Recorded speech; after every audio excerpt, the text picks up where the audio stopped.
4 hours before the Federal Reserve voted on interest rates this morning, a drone hit an American military base in Jordan.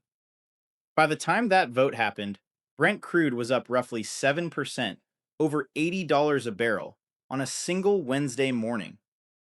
West Texas crude, 84.79. That's the price of energy for the entire planet moving in one American morning because of one attack on one base. And here's the part almost nobody is going to connect for you. The odds of a rate hike went down, not up, down. 4 days ago, the market said there was a 40% chance the Fed raised rates today. This morning, with crude up 7% and an American base under attack, that number was sitting near 19% on the prediction markets and around 30 on the futures. Oil screaming up, rate hike odds sliding down. At the same time, on the same morning. That is not a mistake. That is a message about you.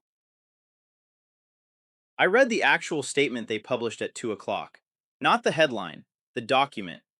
And there's a number in it that is not the interest rate that almost nobody will report, and that tells you more about the next 12 months of your life than the rate does. In June, that number was 132. I'll show you what it is today and what it means in a few minutes. Hold on to it, because what actually happened this morning is bigger than a rate decision. This morning, the price of your groceries, the yield on your bonds, and the mortgage rate your kids are going to pay all got repriced by a drone. Not by productivity, not by supply and demand, not by anything you or I did. By a drone. 4 hours before a vote. And somewhere in the middle of all that, there is exactly one asset on this planet whose supply schedule did not move a single unit this morning. Not because it chose not to react, because it can't. We'll get there. I caught that 7% oil move at 6:40 this morning before the news sites had it because my dashboard emailed me the moment crude crossed the line I'd set. I'll come back to that. Let's go back 6 days because the timeline is the whole story. On Friday, July 24th, late in the evening, after the markets closed, President Trump halted the American bombing campaign against Iran. 13 consecutive nights of airstrikes stopped. Watch what happened to the money. The Thursday before that pause, Brent crude had touched $100 a barrel for the first time since late May. Gasoline crossed $4 a gallon nationally, and the market's odds of a July rate hike hit 40%, the highest they'd been all year, up from about 11% 2 weeks earlier. Then the bombing stopped. And by Monday, Brent was back under 90. Hike odds slid to the low 30s. Same Fed, same inflation data, same chairman. The only thing that changed was whether American planes were flying that week. Now here is where it gets strange. The Federal Reserve does not raise interest rates because of a forecast. It raises rates because of realized inflation, prices that already happened, in data that's already published. So the Fed itself was not reacting to the bombing pause. But the market was. And the market is what prices your mortgage, your bonds, and the interest on every dollar you owe. Let me be precise because this is where people overreach and lose you. I am not telling you the president controls the Federal Reserve. He doesn't. I'm telling you something narrower and worse. He doesn't have to. He can move the oil price that the market uses to price the Fed. That's it. That's the whole lever. He never has to touch the committee. Think of it like a thermostat you're not allowed to adjust, but you're allowed to open a window. You didn't change the setting. You changed what the setting is reacting to. Same result. No fingerprints. And I want to be careful here because I can't read anyone's mind. I can read a calendar. There are ordinary explanations on the record, and I won't pretend otherwise. Ambassador Mike Waltz said they were giving talks some space. Advisors cited depleted Patriot stocks. Admiral Brad Cooper said the strikes had reached the limits of its effectiveness. Everyone is real. Everyone explains why he could stop. None explains why that week. Sit with the shape of that. 40 years of your savings got repriced because somebody picked a night. Not a productivity number, not a discovery, a night. Bitcoin issued the same number of coins this morning it was always going to issue. Nobody picked a night. That's the mechanical difference, and it runs through everything that follows. Here's the twist that landed in the last 36 hours, and it is more important than the pause was.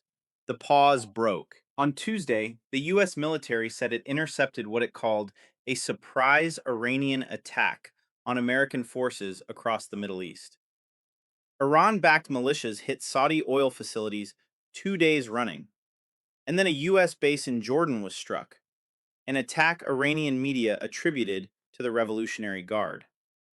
This morning, on Fox News, the president said, "We'll be hitting them hard, and they're going to get a beating." He also said in the same call, "We're going to let them keep talking." Brent went up 7% inside of a few hours. If the pause was about managing the oil price into a rate vote, it failed. On the exact morning it was supposed to work. Because here's the thing about a lever with a man on each end. He can pause his own bombers. He cannot pause theirs. Carry that sentence out of this video. One man in Washington can stop American planes with a phone call on a Friday night. He cannot stop a drone launched somewhere else on a Tuesday. And your savings sit downstream of both, with a vote in neither. 20% of the world's daily oil moves through the Strait of Hormuz. Iran wants transit fees to let ships through. The Houthis are reportedly considering charging vessels to cross the Red Sea. Crude inventories in the U.S. fell 3.3 million barrels last week. None of that is a market. That's a toll booth. And the man collecting the toll sets the price of everything you buy. Hold that word, toll booth. Every asset you own sits behind one. Your bonds behind a treasury that decides how many to issue. Your dollars behind a committee that decides how many to print. Your house behind a registry and a tax man. Somebody stands at a gate on everything you own. One asset has no gate. Nobody is standing at it. Bitcoin. I'll come back to that. So what did they do? Nothing. Officially nothing. They held at 3.5 to 3.75%, the fifth straight meeting with no change. FactSet's economists were unanimous going in, but nothing is not what happened in that room. The vote was 9-3. 3 of them voted against the chairman. Beth Hammack at the Cleveland Fed, Lori Logan at Dallas. Both of those were expected, and every preview written this week named them. The third name is the one nobody had. Neel Kashkari. Kashkari has spent most of the last decade as one of the most dovish voices at that table. The man who argued for patience, for looking through shocks, for not overreacting. He just voted to raise rates. When the doves start voting with the hawks, that isn't a split committee. That's a committee where the argument is over, and the chairman is on the losing side of it. Now, why does the dissent matter more than the decision? Because of who is running this place now, and what he took away from you in June. Jerome Powell is not the chairman of the Federal Reserve anymore. His term as chair ended May 15th. Kevin Warsh was sworn in on May 22nd. But here's the detail almost nobody mentions. Powell is still in that room, and he still votes. He stayed on as a governor, plans to keep a low profile, in his words, because there's only ever one chair of the Federal Reserve Board. He can legally remain through 2028. Chairs almost always leave completely. So the man who ran the printing press for 8 years now sits quietly at the table, voting, while somebody else talks. And that somebody else did something in June that changed your financial life more than any quarter point ever has. Before I show you what, though, I need to show you what the smart money did while all this was happening. Because somebody was betting. While the rest of us read headlines, positioning in the rate market went somewhere it hasn't been all year. Open interest in short-term interest rate futures, the contracts institutions use to bet on exactly what the Fed does, hit 18 million, a 2026 high. And put options on TLT, the long-term treasury fund, where a put is a bet that bonds go down and rates go up, 914,000 contracts. up 22.6% in 5 days. 2-year Treasury options volume, up 97% year over year. Let me be honest about what that does and doesn't prove. It does not prove somebody knew. Open interest is hedging as much as conviction, and nobody's name is on it. If I told you insiders knew, I'd be making it up. Here's what it proves, and it's enough. Somebody paid real money to be wrong. In size. In 5 trading days. On a decision 95% of economists called a nothing burger. And given how that vote actually came in, they weren't wrong by much. Remember the number, 132. That is how many words long the Federal Reserve's June statement was. In April, under the old regime, that same document was 341 words. He cut it by more than half. And what he cut out was not filler. It was every hint about what they were going to do next. Kevin Warsh deliberately abolished forward guidance. No dot plots, no rate path signals, no preparing the market. Axios reported on July 22nd that he's determined to get out of the business of giving markets and the public much guidance on future policy. 5 hours of congressional testimony, and he offered none. What he promised instead was a family fight, a phrase he's used 13 times since his nomination hearing. Today's statement was 115 words. He didn't blink. He got shorter. 7% oil, an American base hit, 3 votes against him, and the document lost 17 words instead of gaining 1 sentence of explanation. Here's why this is the number that matters and not the rate. When the Fed used to telegraph its moves, that predictability was worth real money to you.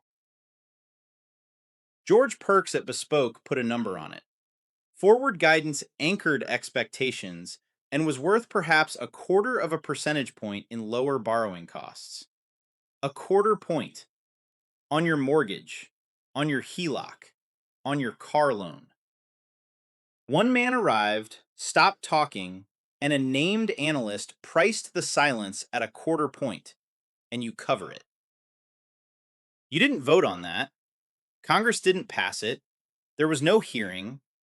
And the day he did it, the 10-year went from 443 to 449, and the S&P fell 1.2% on a statement that said nothing. So it isn't the rate that got changed. It's the rules about the rate, rewritten unilaterally by whoever happens to hold the chair. Put that next to something. Bitcoin's rules were written in 2008 and have never been rewritten. Not in 2013, not in 2017, not when the price fell 75% and everyone said it was dead. Not this morning. 21 million then, 21 million today. The document never got shorter because somebody decided you didn't need to know. That isn't because Bitcoin has better people running it. It's because it has no people running it. Now let me show you the trap this man built and then walked into. There's a line going around that the Federal Reserve can't fix an oil shock. I want the attribution exactly right because I've seen it misquoted all week. The phrase, "the Fed doesn't print oil," comes from the economist John Rutledge, writing on May 27th of this year, 4 days after Warsh was sworn in. His argument? The Fed influences demand but has no control over supply. His advice was blunt. Don't touch rates, end the war, and reopen the strait. Powell said the same thing in his own words. Verbatim, June 15th, 2022 press conference, asked about energy. Gas prices at all-time highs and things like that. That's not something we can do something about. And we can't affect, really. I mean, the energy prices are set by global commodity prices. That was Powell's defense for 4 years. It's supply. It's the war. It's not us. Here's the problem. Kevin Warsh spent his entire career demolishing that defense. The title of his own work at the Hoover Institution is Inflation is a Choice. In sworn testimony on July 14th, he said, and this is from the Federal Reserve's own published statement, not a paraphrase. Underlying inflation over longer time horizons is determined largely by monetary policy. He said, high inflation has been an undue burden on American households. He said the Fed has no tolerance for persistently elevated inflation. Inflation is not weather. It's not supply chains. It's not something that happens to you. It's something the Fed does. That's his framework. He built it. He testified to it under oath 2 weeks ago, which means the excuse Powell leaned on for 4 years is the one excuse Warsh is not allowed to reach for. And that leaves him standing in a very specific place today. Here's what he actually wrote, verbatim from the statement published at 2 o'clock.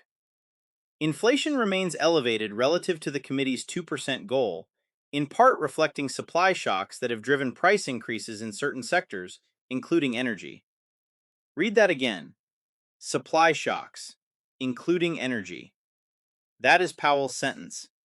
That is the exact defense Kevin Warsh spent a career tearing down, written into Kevin Warsh's own statement 15 days after he told Congress that underlying inflation is determined largely by monetary policy. He also wrote that the uncertainty owes, in part, to the conflict in the Middle East. So the war is in the statement. The energy is in the statement.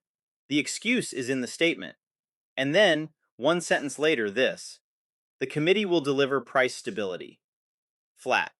No hedge, no date, no condition. He cut the explanation to 115 words, blamed the oil, promised the outcome anyway, and lost 3 votes doing it. If inflation is a choice, he just made one, and then wrote down somebody else's name for it. And notice what that argument is about. It's about which man made which choice about your money. That's the only thing anybody in this story is arguing over.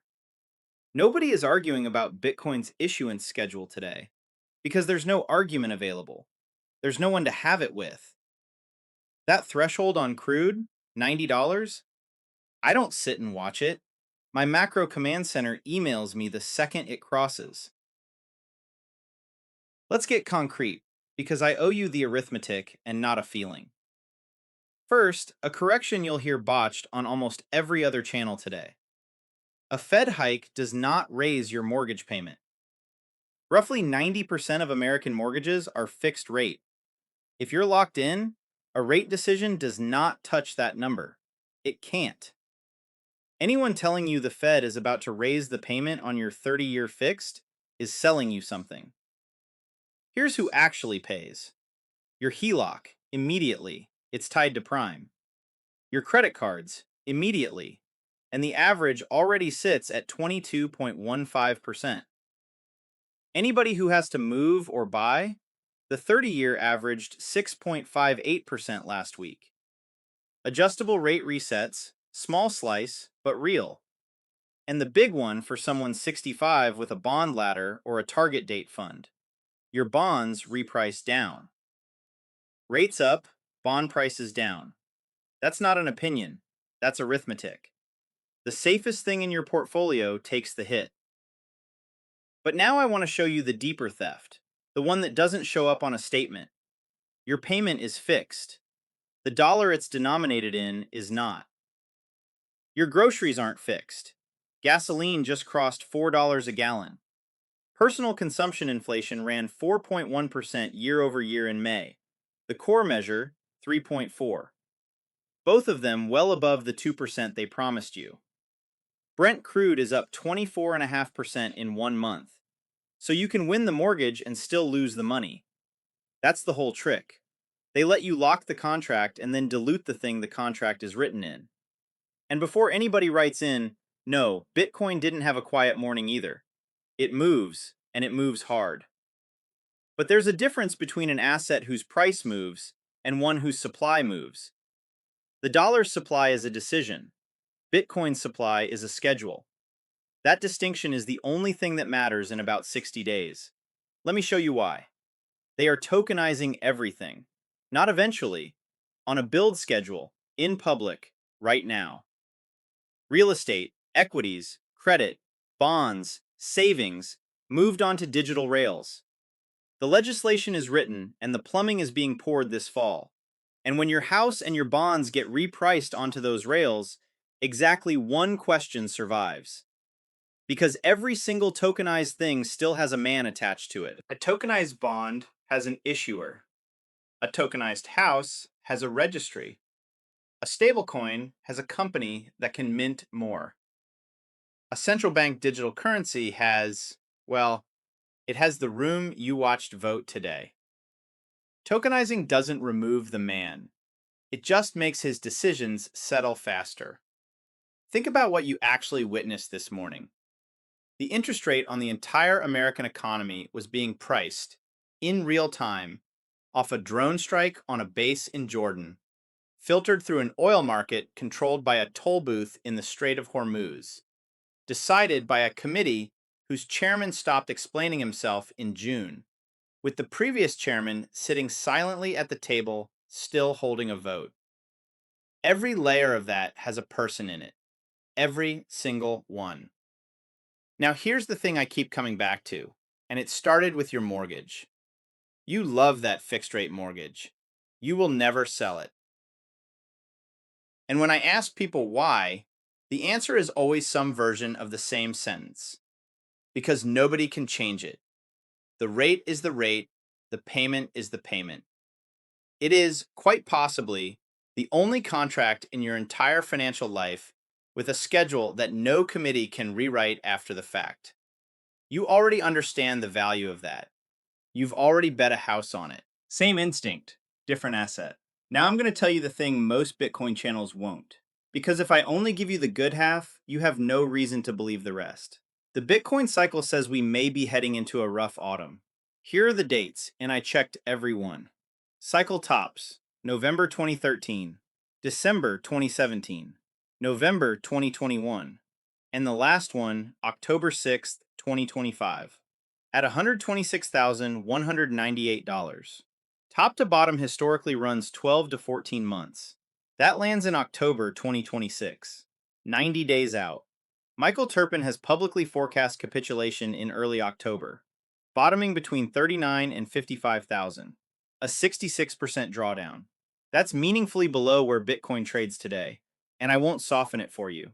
There's also a real counter case. ETF and institutional flows may have broken the 4-year cycle entirely, and the evidence is that recovery times keep shrinking. The 2013 high took 3.1 years to reclaim. 2017, 3 years. 2021, 2.3. I don't know which is right. Nobody does. If I told you I knew, I'd be doing exactly what I just spent 20 minutes criticizing the Fed for. But here's why the drawdown case is not a refutation. Federal debt is $39,676 billion, Treasury's own number to the penny last week. A government carrying that cannot survive falling consumer prices.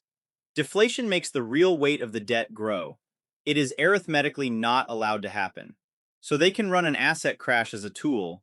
They call it tightening financial conditions, right up to the moment it threatens real deflation. Then the reversal isn't a decision, it's forced. No committee vote gets them out of it. So, cash wins the crash. Cash loses the response.